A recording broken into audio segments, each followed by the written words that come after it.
वज़ीर ख़ारजा शाह महमूद कुरैशी इस्लामाबाद में तकरीब से खिताब कर रहे हैं। Continue to inspire and guide Pakistan's foreign policy.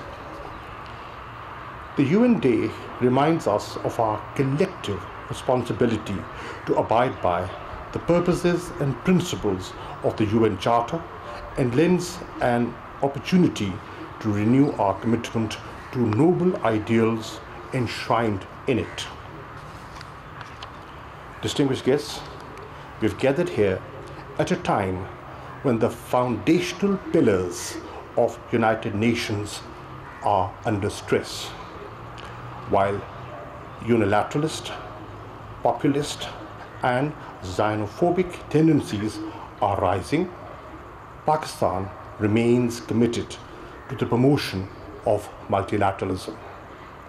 United Nations is a central pillar of the multilateral architecture and provides formidable support to human endeavors for collectively addressing complex challenges. Ladies and gentlemen, Pakistan's contribution to the UN peacekeeping is one of the most visible manifestations of our commitment to multilateralism. Pakistan is one of the longest serving and largest contributors to UN peacekeeping. Since 1960, we have contributed over 200,000 peacekeepers to 46 peacekeeping missions around the world. More than 150 of our bravest have rendered the ultimate sacrifice in this cause.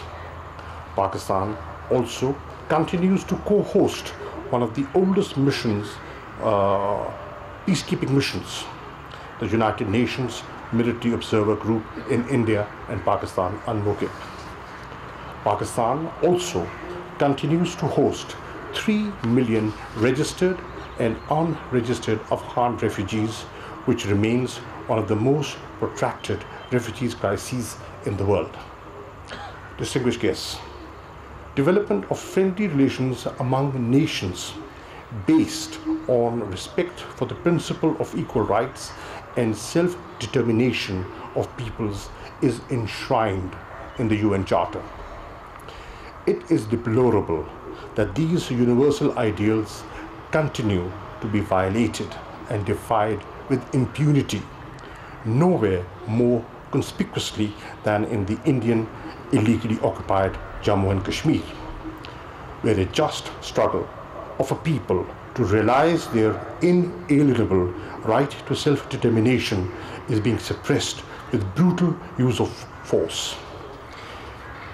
India's gross and systematic violations of human rights in the Indian occupied Kashmir have been extensively documented by international human rights and humanitarian organizations, as well as the Office of the High Commissioner of Human Rights in its successive reports. Led by Hindutva ideology, the BJP RSS regime in India is incessantly resorting to aggressive posturing against Pakistan and other neighboring countries that seriously imperils national peace, regional peace and security.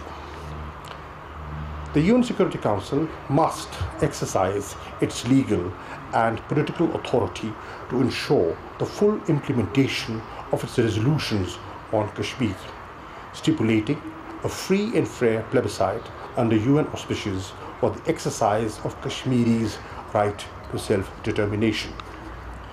Distinguished guests, Pakistan is one of the few countries which have successfully restricted the spread of coronavirus. Our government followed a strategy of smart lockdowns to ensure that we save people from dying from the virus and from dying from hunger.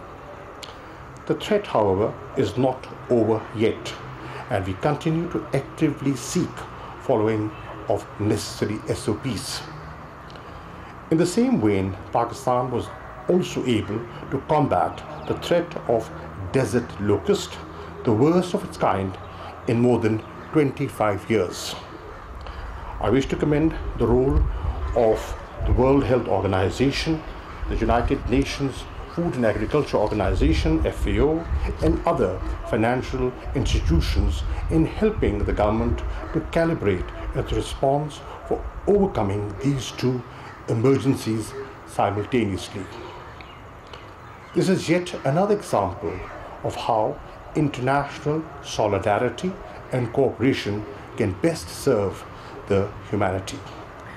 I also thank all other UN agencies, funds and programs working in the country for their partnership with Pakistan in helping us advance our socio-economic development objectives.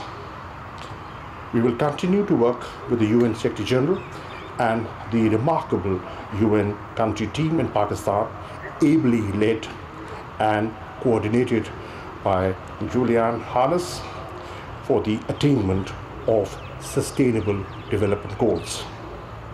Lastly, given the presence here of a large number of heads of missions based in Islamabad, I take this opportunity to reiterate our request for their valuable support for the candidature of Pakistan's Chairman Senate, Senator Sadiq Sanjarani, for the post of President of the Inter-Parliamentary Union, for which the elections will be held between 1st to the 4th of November 2020 now.